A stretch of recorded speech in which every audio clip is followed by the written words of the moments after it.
வணக்கம் ஃப்ரெண்ட்ஸ். இப்போ அடுத்த ப்ரோக்ராம் என்ன பார்க்க போகிறோம்னா, ஒரு குறிப்பிட்ட டேட்டாவை ஒரு கண்டிஷனை வச்சு டெலீட் பண்ணுறது எப்படி, அதே மாதிரி ஒரு குறிப்பிட்ட டேபிளே டெலீட் பண்ணணும்னா எப்படி பண்ண போகிறோம், இதுதான் பார்க்க போகிறோம். ஸோ அதுக்கான ப்ரோக்ராம் ஓப்பன் பண்ணிப்போம். ஸோ ப்ரோக்ராம் சொல்கிறேன் இல்லையா, இதெல்லாம் ஆல்ரெடி இருக்குது. அதுக்கான கோடெல்லாம் நான் டிஸ்கிரிப்ஷன்லேயே கொடுத்துருக்கேன். ஸோ நீங்கள் அந்த கோடெலாம் எடுத்துக்கலாம். எல்லாமே இதெல்லாம் ஆல்ரெடி அப்லோட் பண்ணி வச்சுருக்கேன் ஒரு இடத்துல, நீங்கள் அங்கேருந்து எடுத்துக்கலாம். இந்த கோட் ரொம்ப சிம்பிள் தான். ஸோ 2 விதமாக டெலீட் பண்ணுறோம், ஆக்சுவலி 3 விதமாக டெலீட் பண்ணுறோம். ஒன்று என்னென்னு பார்த்தீங்கன்னா, உங்கள் டிபியில் இருக்கிற எல்லா டேபிள்ஸையுமே டெலீட் பண்ணணும் அப்படின்னா இந்த மெத்தட் யூஸ் பண்ணணும். மாங்கோவுடைய மெத்தடை கால் பண்ணி டேட்டாபேஸ் நேம்ஸ்லாம் எடுத்து அது உள்ளே இருக்கிற டேபிள்ஸை பூரா டெலீட் பண்ணலாம். இது ஒரு மெத்தட். இப்படி பண்ணிங்கன்னா மொத்தமாக கிளியர் ஆகிடும், MongoDBயே கிளியர் ஆகிடும். அதனால தான் கமெண்ட் பண்ணி வச்சுருக்கேன். உங்கள் சிலபஸ்க்கு தேவையில்லை, பட் தெரிஞ்சு வச்சுக்கோங்க எப்படி வந்து ஓவரால் டெலீட் பண்ணுறது. பட் நம்ம பண்ண போகிறது என்னென்னு பார்த்தீங்கன்னா, குறிப்பிட்ட சில டேட்டா மட்டும் டெலீட் பண்ண போகிறோம். அது மட்டும் எப்படின்னு பார்ப்போம். ஸோ வழக்கம் போல் MKUC DBயை நம்ம கனெக்ட் பண்ணிக்கிறோம். இங்கே ஆல்ரெடி கனெக்ஷன் கனெக்ட் ஆகிடுச்சு. அடுத்தது ஸ்டூடெண்ட்ஸ் கலெக்ஷனை எடுத்து டெலீட் மெனி. ஸோ இது வந்து பார்த்தீங்கன்னா ஃபைனல் ரிசல்ட்டில் ஸ்டூடெண்ட்ஸ் ஓகே பழைய டேபிள் டெலீட் மெனின்ற ஆப்ரேஷன் பண்ண போகிறோம். டெலீட் மெனின்னா ஒன்றுக்கும் மேற்பட்ட ரோஸ் அதை டெலீட் பண்ணணும். டெலீட் ஒன்றுனா ஒரே ஒரு ரோ, டெலீட் பண்ணினா நிறையா ரோஸ். கண்டிஷன் கொடுத்துருக்கோம். டெலீட் பண்ணி கண்டிஷன் இருக்குது. என்ன கண்டிஷன்னா, கிளாஸ் MCAவாக இருக்கணும், கரண்ட் இயர் செகண்ட் இயராக இருக்கணும். என்ன அர்த்தம்னா, அந்த ஸ்டூடெண்ட்ஸ்லாம் முடிச்சு MCA முடிச்சு கிளம்பிட்டாங்க, ஸோ அவங்க டேட்டாவை டெலீட் பண்ணணும் அப்படின்னு சொல்லி அதுக்கான லாஜிக்.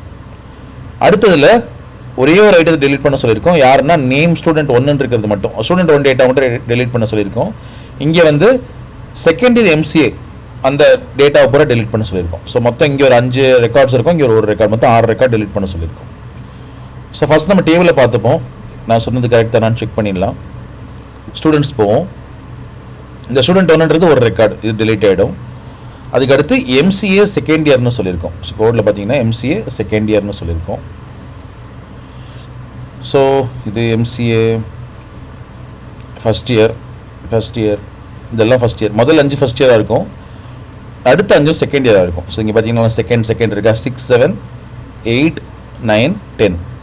ஸோ 1 அப்புறம் 6, 7, 8, 9, 10 மொத்தம் 6 ரெக்கார்ட் டெலீட் ஆக போகுது. ஸோ ரன் பண்ணலாம். வழக்கம்போல் எஸ் கொடுக்கணும். So acknowledged true. Deleted count 1ன்னு காட்டுறதுக்கு காரணம் என்னன்னா, லாஸ்ட்டாக எக்ஸிக்யூட் ஆன அவுட்புட் மட்டும் தான் இங்கே காட்டும். இங்கே என்ன முடிஞ்சது வந்து தெரியாது உங்களுக்கு. இதை கமெண்ட் பண்ணியிருந்தேன்னா முதல்ல 5 காட்டியிருக்கும், அப்புறம் 1 காட்டியிருக்கும், இல்லை console.log போட்டிருந்தா காட்டியிருந்திருக்கும். நான் டேரெக்டாக ரன் பண்ணதுனால இந்த எக்ஸிக்யூஷன் முடிஞ்சு இந்த எக்ஸிக்யூஷன் வரதுனால இதோட அவுட்புட்டை மட்டும்தான் காட்டுது. வேறு நீங்கள் வந்து இல்லை குழப்பிக்கவே தேவையில்லை. கடைசியாக ரன் ஆன அவுட்புட் மட்டும் தான் இங்கே காட்டுது. செமிகோலன் வச்சுருக்கோம் இல்லையா, ஸோ இதோட ஸ்டேட்மெண்ட் கம்ப்ளீட்டட். ஸோ அடுத்த ஸ்டேட்மெண்ட் எக்ஸிக்யூஷன் மட்டும் தான் இங்கே அவுட்புட் வருது. நம்ம டேபிளில் போய் பார்த்தோம்னா கரெக்டாக டெலீட் ஆகிருக்கும். ஸ்டூடெண்ட்ஸ் போவோம், ரிஃப்ரெஷ் பண்ணுவோம். ஒரு தடவை ரிஃப்ரெஷ் ஆகலை, திருப்பி ஒரு தடவை இப்படி போயிட்டு வருவோம். யா இப்போ பார்த்தீங்கன்னா ஸ்டூடெண்ட் 2 மட்டும் தான் இருக்குது, 1 இல்லை, 1 காணா போச்சு. அப்புறம் 3, 4, 5 வரைக்கும் தான் இருக்குது, 6, 7, 8, 9லாம் இல்லை.